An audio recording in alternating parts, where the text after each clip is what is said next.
Oke, baik anak-anak sekalian, sebelum kita mulai pembelajaran kita hari ini, mari kita sama-sama membaca doa-doa sebelum belajar. A-ba-ta.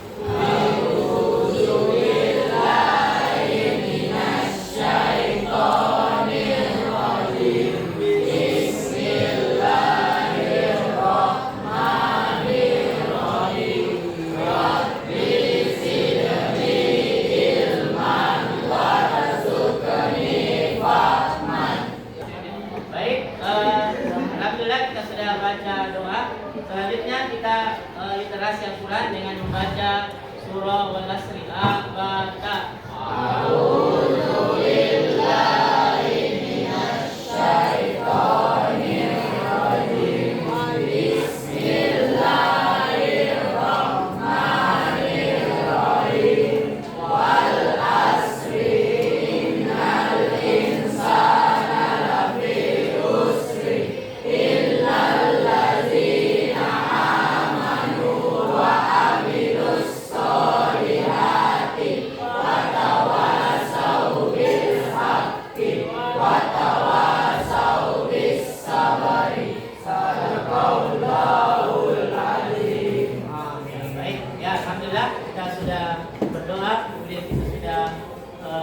Baca Al-Quran. Selanjutnya, sebelum Bapak mulai materi kita pada hari ini, terlebih dahulu saya absen dulu ya.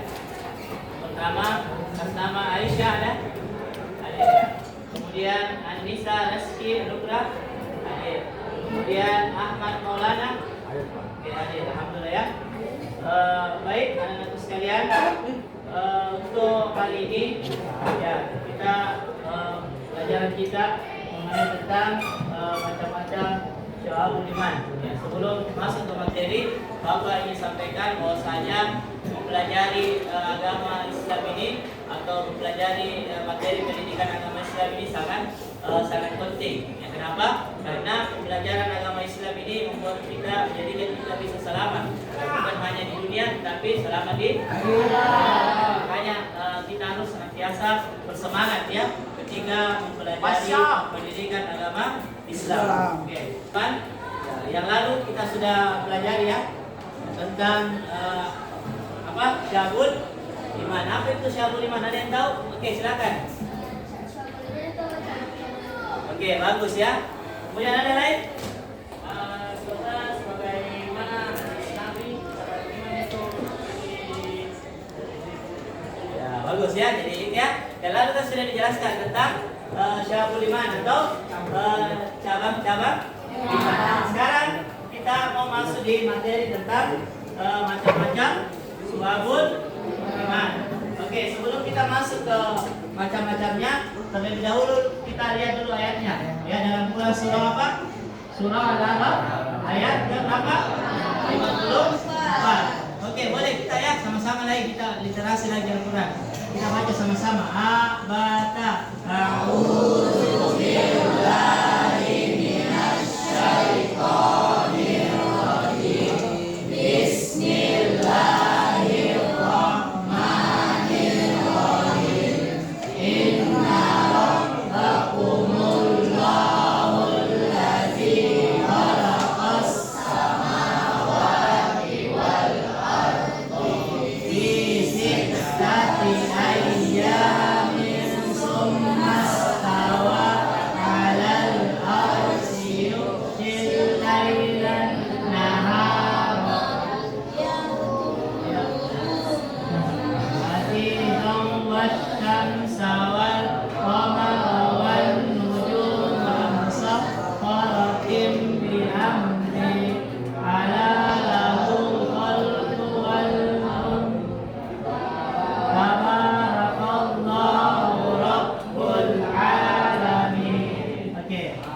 Coba lihat terjemahannya, artinya ya sungguhnya Tuhan kamu ialah Allah yang menciptakan langit dan bumi dalam 6 masa, lalu dia bersemayam di atas arsy. Dia menutupkan malam kepada siang yang mengikutinya dengan cepat, dan dijadikannya pula matahari, bulan dan juga bintang, masing-masing tunduk kepada perintahnya. Ingatlah menciptakan dan memerintahkan hanyalah Allah. Hak Allah. Ya, maksudnya Allah Tuhan alam semesta.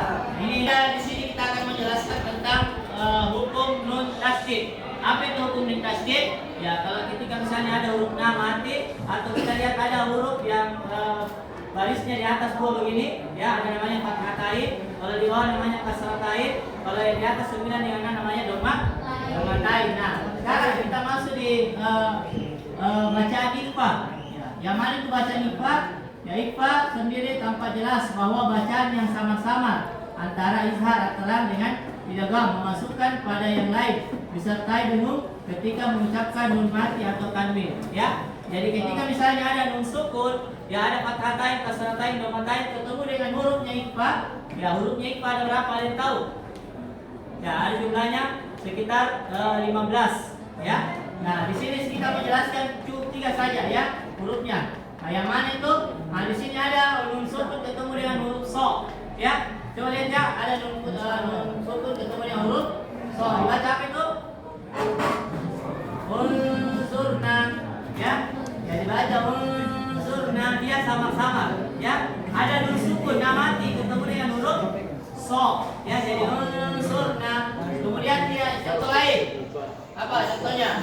Rijalun sodaku, rijalun so. Ya, nun sukun ketemu dengan huruf so. Mbak ya, so. Ya. Nah, sekarang kita masuk di mana ayat? Ya. Ayat ini yang kita dibahas tentang kebesaran Allah Subhanahu wa taala dalam penciptaan. Coba ada yang baca yang nomor 1. Siapa yang mau baca? Penciptaan langit dan bumi. Ayo, satu orang. Kita Ridho ya, Ridho. Penciptaan langit dan bumi. Ayat ini menekankan bahwa Allah adalah pencipta langit dan bumi serta segala yang ada di antara keduanya. Oke, kemudian yang kedua, siapa yang mau baca? Ya, silakan. Kekuasaan Allah. Ayat ini menunjukkan bahwa hanya Allah yang memiliki kekuasaan mutlak dan seluruh alam semesta.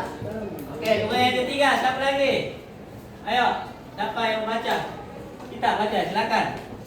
Kesempurnaan ciptaan. Ayat ini menjelaskan bahwa Allah menciptakan segala sesuatu dengan penuh pengertian dan kesempurnaan. Ya, coba diperhatikan ya. Pertama, penciptaan langit dan bumi. Jadi segala sesuatu ya yang ciptakan ini siapa? Allah Subhanahu wa taala. Allah yang Maha menciptakan. Kemudian selain Allah menciptakan, Allah juga yang berkuasa. Siapa yang dikuasai? Alam semesta, manusia dan yang lain sebagainya. Allah yang kuasai. Kemudian apa lagi? Kesempurnaan ciptaannya. Kita ini manusia adalah manusia yang sempurna yang Allah ciptakan ya, sebagaimana dalam surat Tin ya. Apa ayatnya itu? Ada yang hafal ayatnya? Laqad khalaqnal insana fi ahsani taqwim. Oke, coba diperhatikan gambar di atas ya. Ada keterangannya di atas. Jawaban iman berkaitan dengan hati, kemudian jawaban iman berkaitan dengan lisan, kemudian jawaban iman berkaitan dengan amal perbuatan. Ada yang bisa jelaskan di sini? Angkat tangan ya. Yang berkaitan dengan hati. Ayo. Siapa? Satu orang? Ya, silakan Dido. Ya. Apa itu cara iman dengan hati? Percaya? Ya, percaya kepada Allah Subhanahu wa taala ya. Jadi kita harus percaya sama Allah. Makanya dikatakan sebagai cara iman berkaitan dengan hati kita. Oke, ada yang lain yang bisa? Ya. Cara iman berkaitan dengan Allah, beriman kepada Allah. Kemudian yang kedua, ada yang bisa dengan lisan. Rupanya ayo, siapa yang bisa nak? Ayo, silakan. Siapa yang bisa? Ada yang bisa? Ini berkaitan dengan apa itu gambarnya? Ngaji ya, silakan. Apa tadi? Ngaji. Apa maksudnya di sini? Ya, kita diperintahkan untuk mengaji, membaca Al-Quran. Ya, sama tadi. Kita sudah literasi ya. Nah, makanya ini cabang iman berkenaan dengan lisan. Kenapa? Karena lisan yang digunakan ya dengan cara apa? Membaca ayat suci Al-Quran. Kemudian yang ketiga, nah ini gampang ini. Ayo, siapa yang mau bisa lagi jelaskan? Lagi lagi. Nah, cabang iman berkaitan dengan amal perbuatan. Ayo, siapa bisa? Ya, silakan. Ya, melaksanakan. Nah, supaya saya gambar deh. Jadi kita melaksanakan sholat. Artinya apa? Iman kita percaya bahwasanya Allah Subhanahu wa taala satu-satunya yang kita sembah, makanya kita diperintahkan untuk melaksanakan kasih tugas ya.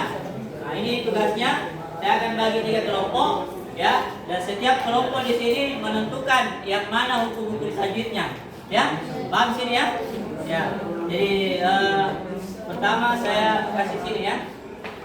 Ya, kelompok sini ya. Kemudian kelompok 2 di sini ya. Nah, ini ya. Ya, silakan dicari hukum tajwidnya. Kemudian kelompok yang di sini. Ya. Silakan dicari. Nah, nanti ditunjukkan yang mana di situ hukum tajwidnya. Ya, baru dijelaskan. Ya. Ya, sudah paham? Ya, diskusikan dulu ya.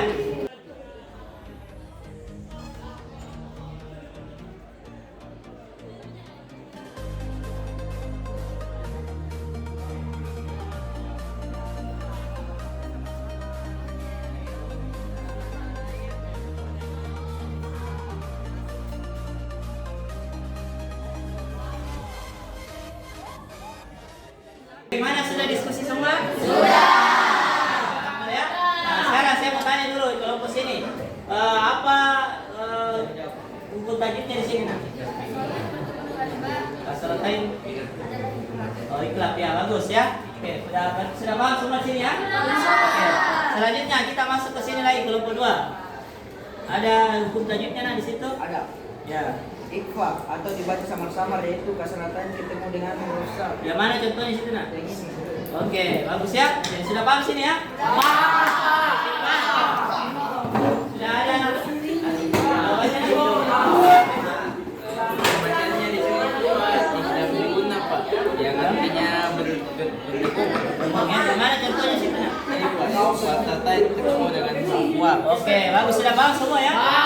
Saya kira materi kita sudah jelaskan tadi dari awal ya. Nah, jadi kesimpulan dari materi kita ini bahwasanya cabang iman berkaitan dengan hati ya, kita sudah jelaskan tadi.